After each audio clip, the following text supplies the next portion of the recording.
Archaic Records. Hey, what's up, everybody? It's Archaic Records here with you again. My name is Jamie, coming at you from Nashville, Tennessee. And today I'm going to be talking to you about my favorite record, Kings of the Wild Frontier, by British post-punksters Adam and the Ants. Now, my personal relationship with this band, or at least with Adam Ant, probably goes back. It's sort of a reoccurring theme on this channel. I sort of end up sounding like a broken record a lot when I tell you that I got turned on to an artist or a band back in my youth via the MTV. But that is how I first became familiar with at least Adam Ant, of course, via his solo song, Goody Two Shoes, a song that we all know. Definitely his biggest and most successful song. Of course, it was post Adam and the Ants. But I remember seeing that video as a young kid on MTV and just was immediately struck, of course, by the music, the trumpet, and also just the look and the attitude of Adam Ant as a performer. I think I've said this before on this channel. Back in those days on MTV, every artist seemed to have a very distinct look, very distinct sound. Music was sort of an outrageous, image-based state during those times. But even in those times, certain artists managed to stick out through their individuality, the sound, and their look. And I definitely remember, even as a little kid, Adam Ant really standing out, at least as far as the song, and definitely his appearance. And even as a little kid, I could recognize that his voice and his vocal delivery and his musical style was just completely different than a lot of the stuff I was seeing and hearing at that time. I would say, as far as, my actual fandom goes, I wouldn't say I really became a big fan of Adam Ant until probably the early 1990s. Again, probably right around the time I graduated from high school. This was a very interesting time for me musically. I think a lot of people can probably relate to this, but it was just a time where I just kept getting turned on to newer and newer bands. Sometimes when I think back on those times, I sort of get a little nostalgic for it. I loved the feeling back in those days of getting turned on to a new artist. And if you remember back in the sort of early to mid 1990s, Adam Ant was going through a little bit of a resurgence in popularity. I think partly due to the reemergence of punk rock, sort of what was coming out of like the Bay Area scene with bands like Green Day, Rancid, and that whole sort of Bay Area scene bubbling up and gaining popularity. I think Adam Ant was definitely a beneficiary of that to a certain extent. Also, I remember around the same time he made an appearance. Now, I don't know how much of an impact this had on his resurgence or reemergence in popularity. But I do remember he had a part on the very popular TV show back in those days called Northern Exposure. Again, I don't know, for younger people at the time, I don't know how popular that show was. It was one of my favorite shows, still is one of my favorite shows of all time. And actually, he was quite good on his episode of Northern Exposure. It wasn't a huge stretch for him. He played a rock star. I believe the story was that he was supposed to be traveling to Sicily, Italy, and he ended up in Sicily, Alaska, which was the fictional town in which the show Northern Exposure took place. It was also around the same time, and I'm sure this had a lot more of a direct effect on Adam Ant's sort of late or mid-90s resurgence, but Nine Inch Nails, of course, famously did a cover version of an Adam Ant song, which is actually on this record, the song You're So Physical, which was not necessarily a big hit for Nine Inch Nails, but Nine Inch Nails at the time were really blossoming into their full popularity. And I do remember that Trent Reznor did sort of pimp Adamant a lot in those days as being a big influence on him. Around this same time is when I sort of got into Adamant. Around the same time, he released an album called Wonderful, which I do have somewhere around here in this mess on a CD. I did really enjoy the single for the song Wonderful. As far as the album itself goes, I didn't really, and I don't really think that that is the greatest album of all time. I did think that the single and the video for the song Wonderful was decent. It wasn't anything super great, and it was a real departure, I thought, from kind of his actual sound. To me, it was a little bit more, I don't know if 90s is the right description for it, but it was a little bit more sort of anonymous sounding. But I did actually, the first time I got to see Adamant live was on that Wonderful tour. Now, for me, sentimentally, that was one of my favorite shows that I've ever been to in my entire life.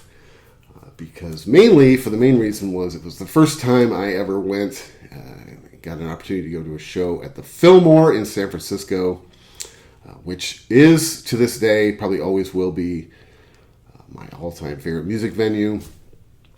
Now, I'm completely biased, being a Bay Area guy, but man, I think the Fillmore is just absolutely amazing. If you haven't had the opportunity and you are a music lover to go to the Fillmore, man, I would definitely add that to your bucket list. For one thing, it's just incredibly historic. It's like the perfect size. It's beautiful on the inside. And it just always sounds amazing. I went to that show on the Wonderful tour with 3 friends of mine. Now, at the time, we were all living up in Northern California in a town called Chico, which is probably a good 3.5, 4 hours from San Francisco. So 4 friends. It was myself, my best friend Tim, our other friend Tim. For the sake of this story, I will call him Tim 2, and our friend Chris. Now, Tim 2 and I were huge, both really big Adamant fans. I was just sort of starting to get into Adamant. I had just gone back and purchased some of these records. I owned the Wonderful record at the time. My best friend, for the sake of this story, I will call him Tim 1. I don't think that Tim 1 was necessarily a big Adamant fan, but I do think that he was sort of open-minded to it. I do think that he was interested in going to see him live. I do think that he was somebody who kind of liked 80s music. He is a big U2 fan, so I think anybody from that sort of era, he was definitely kind of open-minded to go check out. Again, I don't think he was necessarily a fan. I still, to this day, I don't think he's necessarily a big fan. And then we went with this friend of ours named Chris, who really couldn't have possibly cared any less. Chris, at least at the time, he's somebody I've completely lost contact with at this point in my life. But at the time, Chris was just like really into like classic rock, dad music, Cream, Jimi Hendrix, stuff like that I thought at the time was just so uncool. Still not really a big fan of a lot of that stuff. So the 4 of us we loaded into our friend Tim 2's car, and we all took a pilgrimage down to San Francisco. Like I said, I had never been to the Fillmore before at this point in time, and I'd heard so much about it, and I'd read so much about it. I was just really excited to get to the actual venue. Of course, it does. Concerts to me are still exciting. But I remember I was probably, I guess I was 19 or 20 years old at the time. And just every time I got to go to a concert at that time was just super exciting. Especially I hadn't yet moved down to like the Bay Area. So traveling, getting in your car and driving down to San Francisco or even Sacramento to go to a show was such an event. It was so cool. This group of friends, we all load in the car, we're blasting music, we're talking, we're giggling, we're talking about girls. It's such a good time. Anyway, we get probably about 2/3 or 3/4 of the way down to San Francisco. We make a stop for some food or something, gas maybe. And we realize, our friend Tim too realizes, who had the tickets, that he had forgotten the tickets back up at his house in Chico. Now, by this point in the trip, we're about 2.5 hours into the trip. We are much closer to San Francisco than we are home, and we are now faced really with a couple different options. One, we turn around to go home, pick up the tickets, and try to get back in time for the show, which would have made us incredibly late. Two, we go down to San Francisco, not go to the show, and just have fun. You can't not have fun in San Francisco, even to this day. Or three, we drive down to the Fillmore and somehow see if there's still tickets available, which is what we decided to do. We decided we could not drive back home up to our hometown of Chico, get the tickets, and be back in San Francisco in time for the show.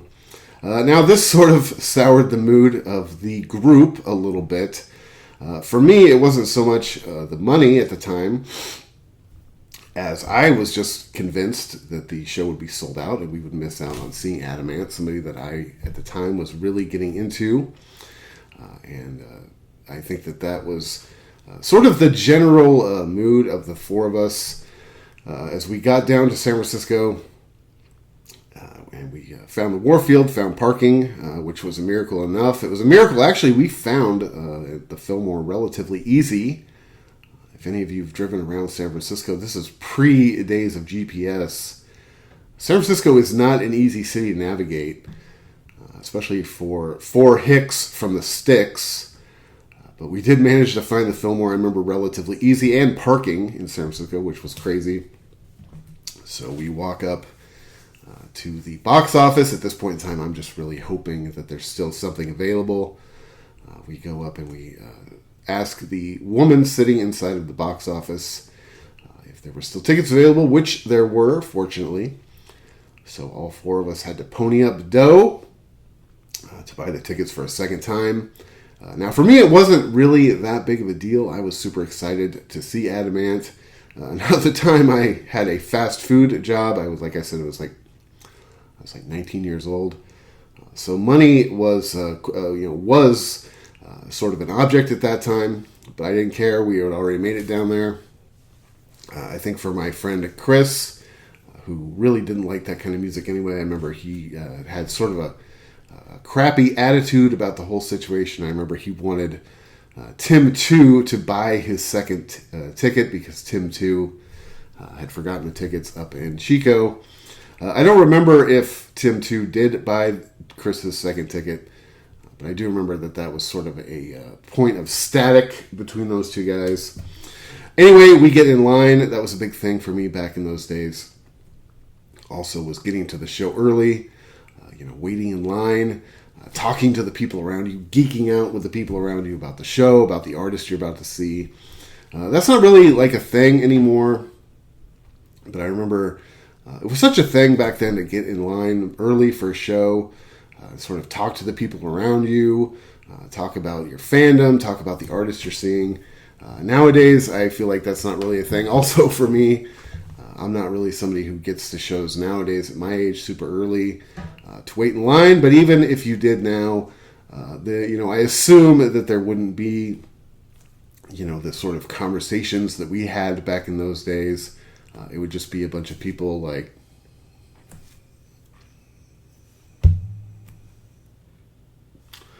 which I'm no better. I'm not throwing rocks at anybody.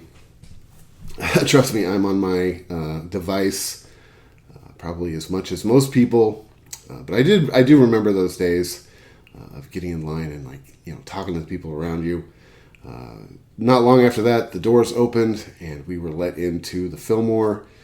And as you walk into the lobby of the Fillmore, the place is just absolutely beautiful.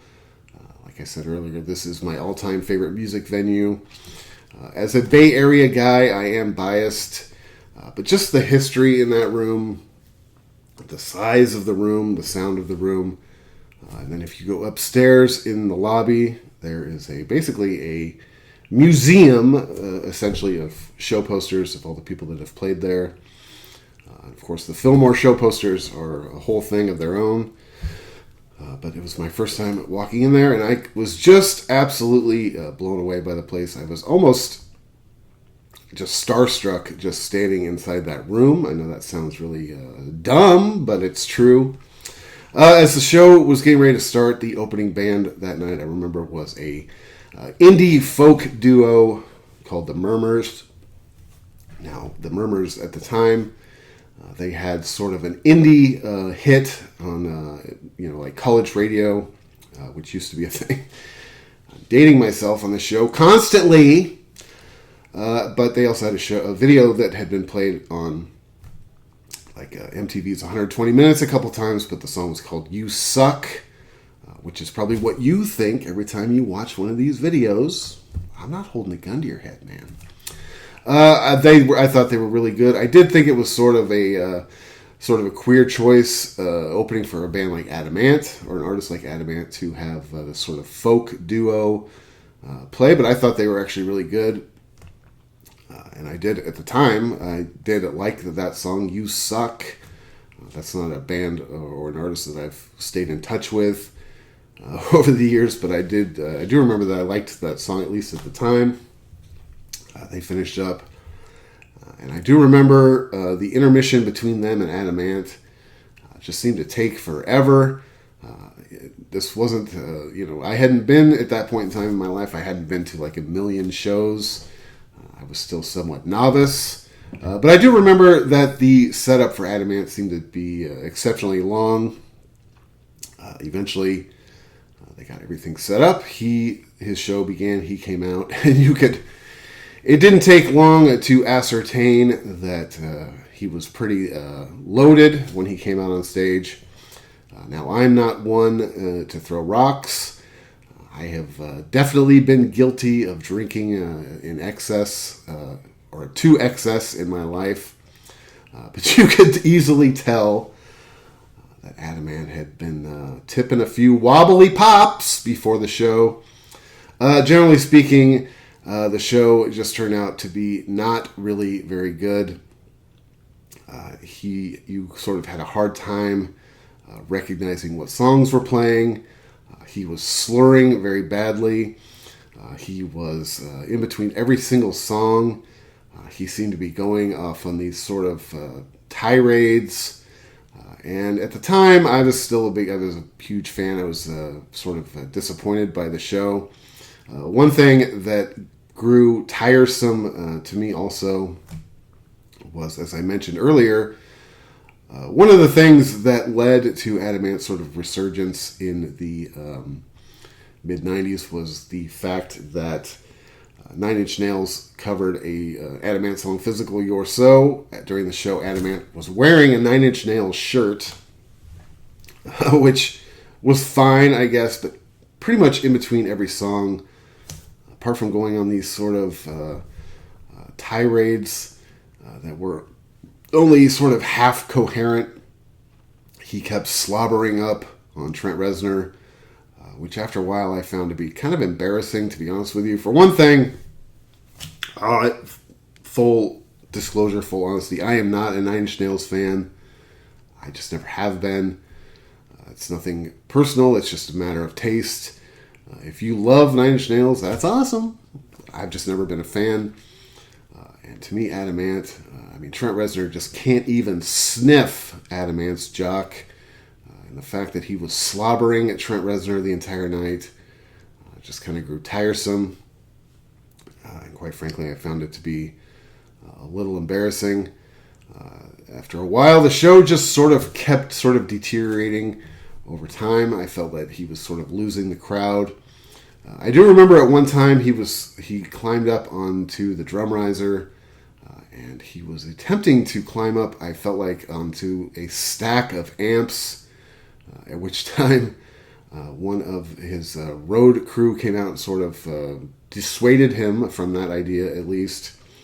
Anyway, needless to say, the show was sort of, I will not ever use the word worst when it comes to Adamant, but the show ended up being, for me, it ended up being one of the weakest shows I've ever been to, in terms of an artist that I genuinely love and was really excited to see. Now, I've been to way worse shows than that in my life, so I'm not going to say that. It was definitely a weak show.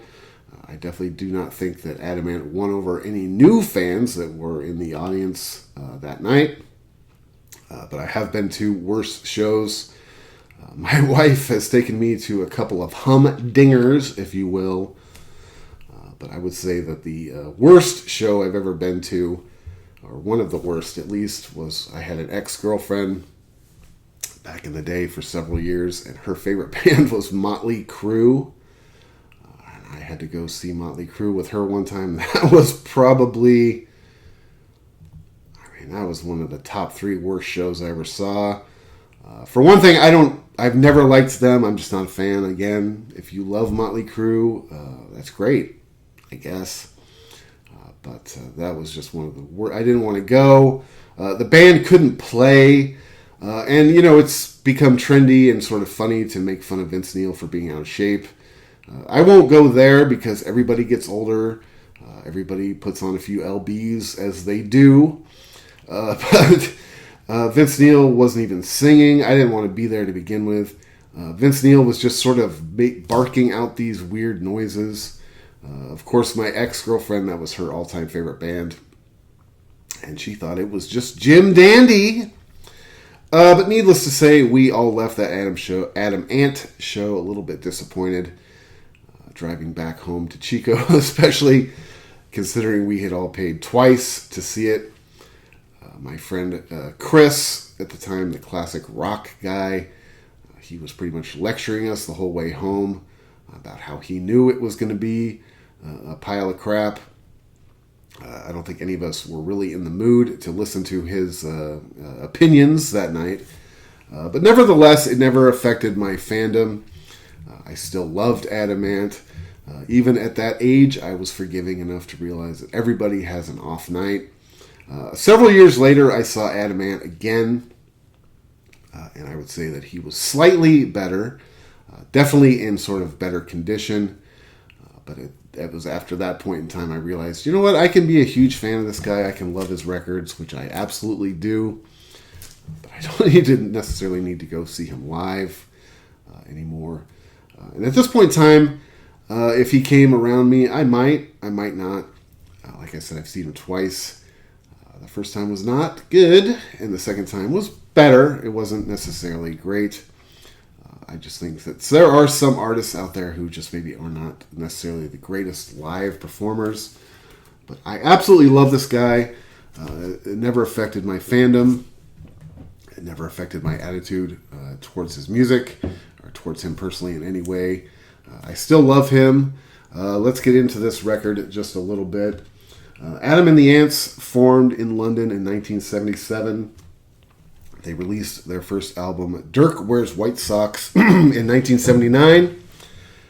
And it was in November of 1980 that the band released their second album. To me, their best, Kings of the Wild Frontier. This record was produced by Chris Hughes. And I have to tell you that I absolutely love the production on this record. I think this is one of the best sounding records of its era. And I think that the production on this record and the style of music and the playing of the band just match perfectly. I really love how this record sounds. I really love the artwork. I really love the sort of lo-fi, pixely artwork. I love that image on the back. Again, this was a band that not only had just an incredibly unique sound. I mean, nobody has ever sounded like this band before or since. Nobody has ever sung or written songs like Adamant. And even in a time in the early 80s when image was very important, and music video was beginning to sort of take over the music industry, I mean, these guys just had such a cool, original look and aesthetic. Man, I am just such a huge wonk for this band, especially this record. I mean, to me, this is an essential post-punk, early new wave record. If you were at all into this era of music. You have to own this record. I think I've said it before on this channel. I say it all the time. That my favorite era of music is the era between 1977 and 1984. And to me, this record is sort of the explanation as to why I love that era of music so much. This is an album I could never not own. I basically fell in love with this thing the very first time I ever heard it. And this is a record I don't usually go very long in between listens, even 30 years later after buying it the first time. Anyway, the record starts off side one with a song called Dog Eat Dog. This song begins with just an incredible drum intro. Such a great intro to the record. Within the first 10 seconds of this song, of this record, you can really begin to understand how incredibly unique this band is. Nobody sounded like these guys. Great guitar on the song. It was a big hit. It's very recognizable. On the hype sticker, it says contains 3 English top 10 hits. Dog Eat Dog was one of them. You've heard this song a million times. You probably love it. The second song is Ant Music, again with a great drum intro. Great guitar work. Again, it's another one of the big hits on this album. You've heard it. Nobody has ever made a song that sounds like Ant Music except for Adam and the Ants. That's even though it was a big MTV hit, a big radio hit. It's a song that I just never tire of. There's really not much on this record that I ever tire of. When I put this record on, really there's nothing much to skip. The third song is Los Rancheros. I really love this song. I love the sort of spaghetti western influence on the instrumentation. Of course, this song is basically a love letter to those old Clint Eastwood westerns, and I really love the instrumentation on this song. Again, it sounds repetitive, but just nobody ever sounded like the Ants. And Adam Ant, as a singer and songwriter, man, just incredibly original and unique. The next song is Feed Me to the Lions. Again, I really like this song. What stands out most to me on this song are the lyrics and the vocal delivery. Again, great instrumentation, great music, but I really love Adam Ant's performance, specifically on this song. The next song is Press Darlings. This is one of my favorite songs, probably on the entire record. I really love the drums, again, on the intro. I really love the guitar work. Probably one of my favorite songs on this record. This is probably one of my favorite drummed albums of all time. Now, I know certain fan bases of people will snicker at that when you talk about, elite drumming. But I really think that the drumming on this record is one of my favorite on any album I've ever heard. Still to this day. The next song is Ants Invasion. I really like the guitar work on this song, but generally speaking, the song is just not a super standout. It's just kind of an album song. Maybe one of the two weaker sort of songs, although I don't think it's a weak song necessarily. It's not a weak song, but maybe one of the weaker songs. Side one ends with Killer in the Home. Again, I love the drums. I really love this song. Again, one of my favorite drum performances on any record ever. I really challenge you to find a more cool and unique sort of drum sound. Like I said, people like Rush fans might laugh at that. Neil Peart, but I don't care. I'm not really a big Rush fan. Side 2 begins with the title track, Kings of the Wild Frontier. This has one of the coolest drum intros I've ever heard. I love this song. Again, one of the big hits off this record. But again, I never tire of it. There's just not much on this album that you could really ever get sick of.